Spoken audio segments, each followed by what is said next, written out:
So this project's got a cool story behind it. That is the Wacissa River. It's located up in the panhandle just east of Tallahassee, and this is old Florida. You got the gators, you got the springs. It is traditional Florida, not the theme parks. This piece of cedar came from that area.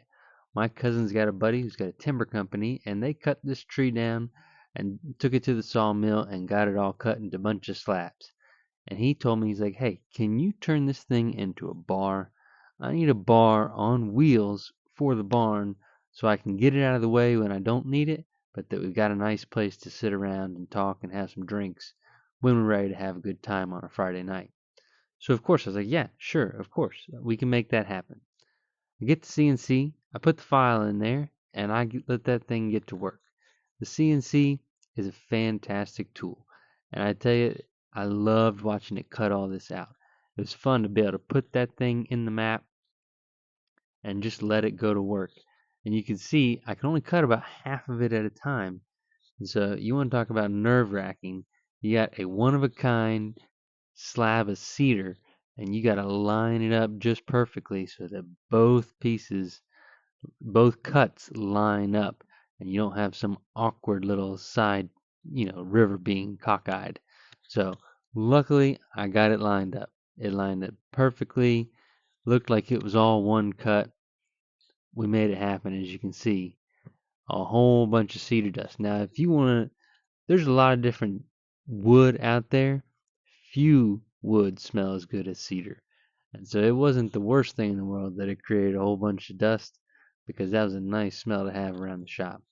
Sure beats, your typical stuff. The next step is to go ahead and clean up that live edge.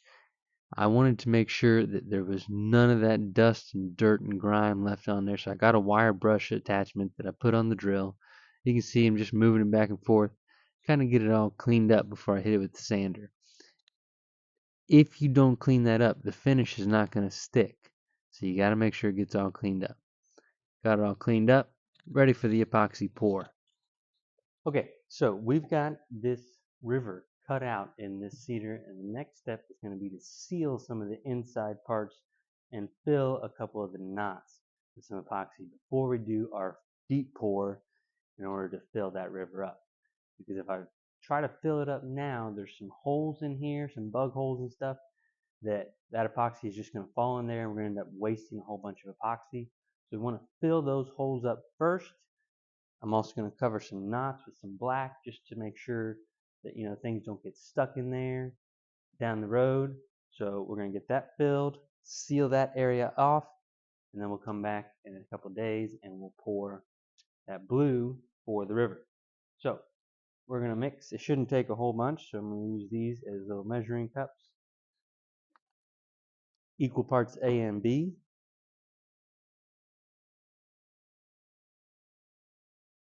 Alright, I've got a hole down in here that I'm not sure how deep those bugs buried. Alright, you can see we're filling in all the gaps right here. There's a bunch of bug holes and stuff that we want to get filled so that we don't have problems later during the pour. So we get the black, we fill in a lot of the spots, and for the most part it went as planned. Make sure you tape up the bottom. I have made that mistake before. Alright, announcement time.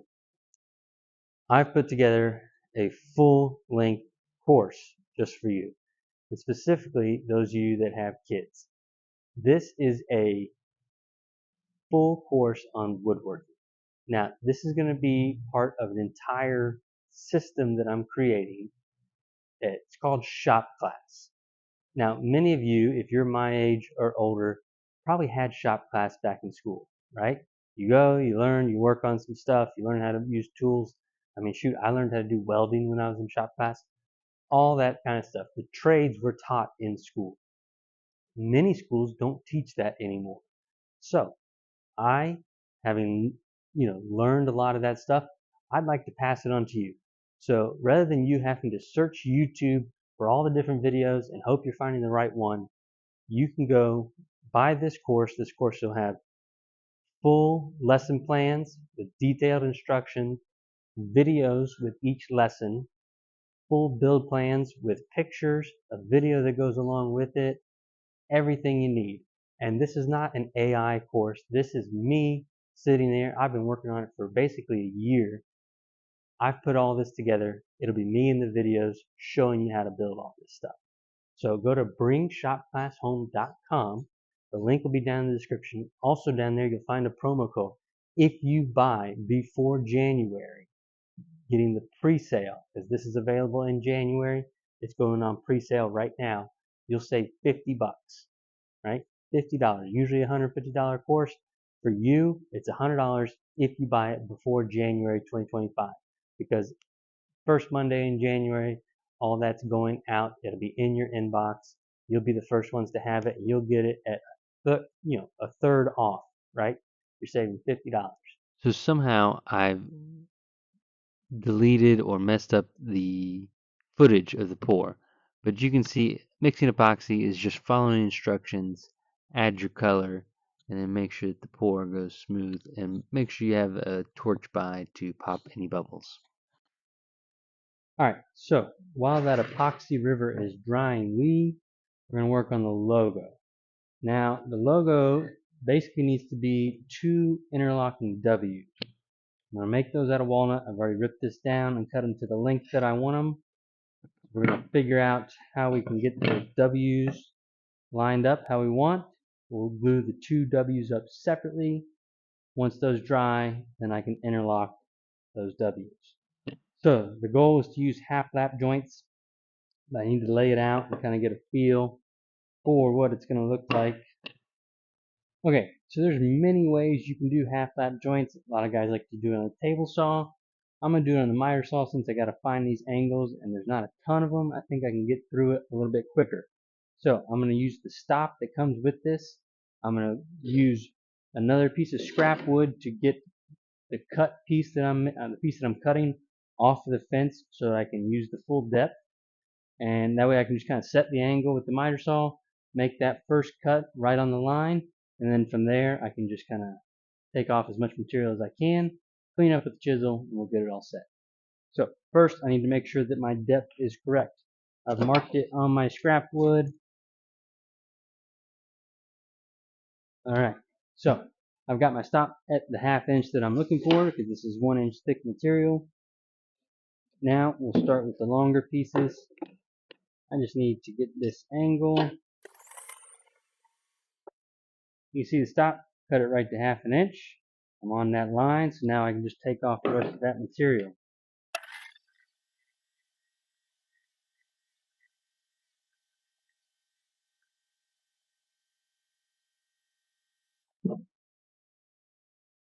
There you go. Simple miter.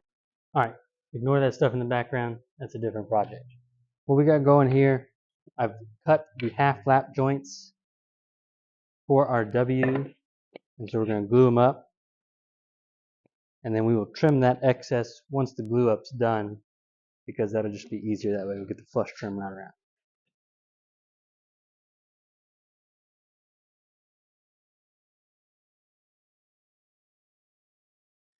And we'll do side. It always helps to label them so you know which joints go with which. When you're doing the glue up, make sure that you spread that glue out. You want glue all over that joint because you want as much contact as you can get so that there is good adhesion and you don't have any movement later on. So spread it all out, use your clamps, give it plenty of time to dry so you don't bust it apart. Looks like a W to me. I gotta do one more.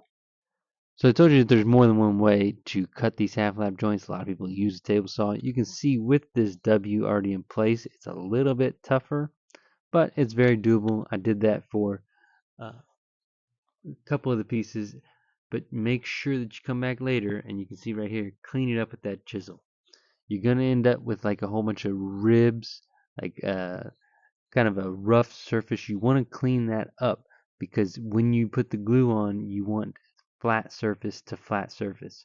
So most of the time, if you don't have too much leftover waste on there, you can just kind of rub that chisel. You don't even need your hammer or anything.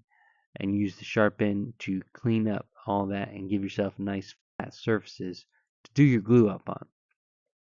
Once I get all that done, I can test fit it, make sure that it goes into place. Takes a little bit of moving around, a little tap tap here, a little tap tap there, but I get it in. Once I know that it's going to fit, I'll take it back apart and I'll add the glue.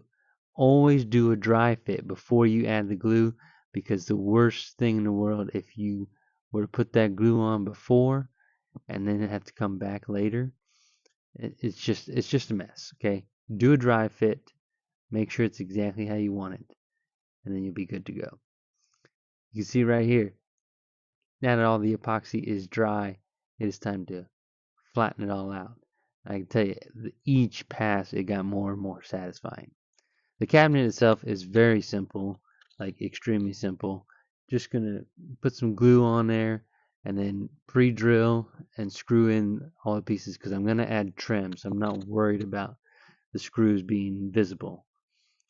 Once we get all that glued up, light sanding happened on this beforehand, and then we're adding some stain. When you add stain, put the stain on, and then you'll see me come back later and kind of wipe that excess stain off. That's an important part, because if you don't wipe off that excess stain, you end up with like wipe marks, and it just doesn't look good. You want to clean all that up after you've had a chance for it to soak in. You can see on the inside, I just painted it with an extra like dark gray that I had laying around, just to kind of give it kind of that coverage. You want to make sure that it's not raw wood on the inside. Then I find every piece of scrap walnut that I've got and cut all the trim pieces out of it. Just got to rip them all down to a uniform size. That way everything will go on there and look how it's supposed to. Glue and brad nails puts it all in place. It's simple trim stuff. Not really a big deal there. Just making sure I add it all the way around. And the glue is going to do the majority of the work when it comes to holding this in place.